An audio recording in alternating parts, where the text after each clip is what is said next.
आज का पहला पाठ विधि विवरण ग्रंथ अध्याय 7 पद संख्या 6 से 11। तुम लोग अपने प्रभु ईश्वर की पवित्र प्रजा हो। हमारे प्रभु ईश्वर ने पृथ्वी भर के सब राष्ट्रों में से तुम्हें अपनी प्रजा निजी प्रजा चुना है। प्रभु ने तुम्हें इसीलिए नहीं अपनाया और नहीं चुना है कि तुम्हारी संख्या दूसरे राष्ट्रों से अधिक थी। तुम्हारी संख्या तो सब राष्ट्रों से कम थी। प्रभु ने तुम्हें प्यार किया और तुम्हारे पूर्वजों को दी गई शपथ को पूरा किया, और इसीलिए प्रभु ने तुम्हें अपने भुजबल से निकाला और दास्ता के घर से मिस्र देश के राजा फिरौन के हाथ से छुड़ाया है।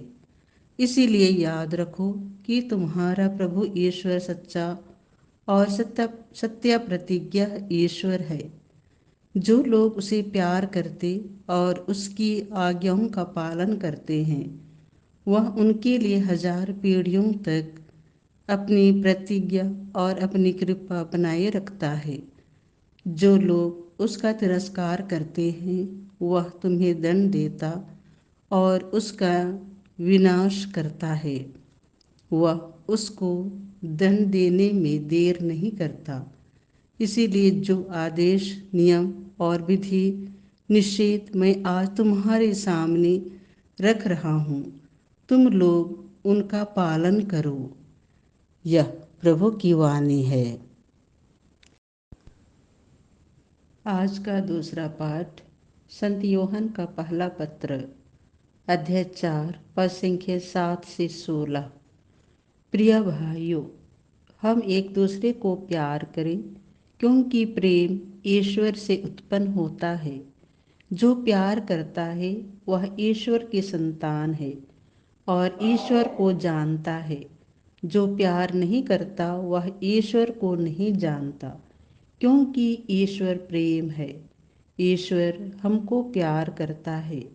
यह इससे प्रकट हुआ है कि ईश्वर ने अपने एकलौते पुत्र को संसार में भेजा, जिससे हम उसके द्वारा जीवन प्राप्त करें। ईश्वर के प्रेम की पहचान इसमें है कि पहले हमने ईश्वर को नहीं, बल्कि ईश्वर ने हमको प्यार किया और हमारे पापों के प्रायश्चित के लिए अपने पुत्र को भेजा।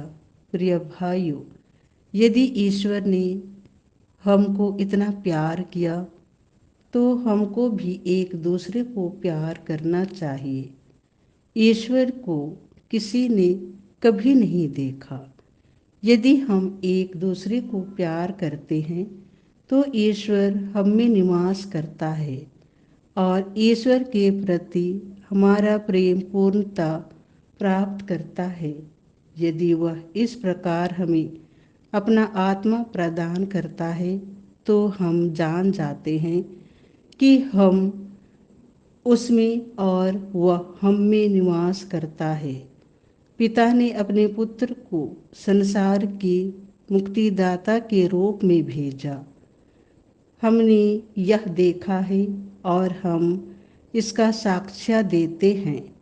जो यह स्वीकार करता है कि ईसा ईश्वर के पुत्र हैं, ईश्वर उसमें निवास करता है और वह ईश्वर में। इस प्रकार हम अपने प्रति ईश्वर का प्रेम जान गए और इसमें विश्वास करते हैं। ईश्वर प्रेम है और जो प्रेम में दृढ़ रहता है, वह ईश्वर में निवास करता है और ईश्वर उसमें। यह प्रभु की वाणी है। संत मत्ती के अनुसार पवित्र सुसमाचार अध्याय 11 पद संख्या 25 से 30। उस समय ईसा ने कहा, पिता, स्वर्ग और पृथ्वी के प्रभु, मैं तेरी स्तुति करता हूँ, क्योंकि तूने इन सब बातों को ज्ञानियों और समझदारों से छिपा कर निरे बच्चों पर प्रकट किया है। हाँ पिता, यही तुझे अच्छा लगा। मेरे पिता ने मुझे सब कुछ सौंपा है। पिता को छोड़कर कोई भी पुत्र को नहीं जानता। इसी तरह पिता को भी कोई नहीं जानता, केवल पुत्र जानता है, और वह जिस पर पुत्र उसे प्रकट करने की कृपा करे। थके मांदे और बोझ से दबे हुए लोगों, तुम सभी मेरे पास आओ, मैं तुम्हें विश्राम दूंगा।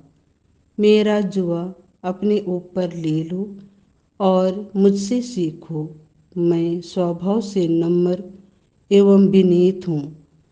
इस तरह तुम अपनी आत्मा के लिए शांति पाओगे, क्योंकि मेरा जुआ सहज है और मेरा बोझ हल्का।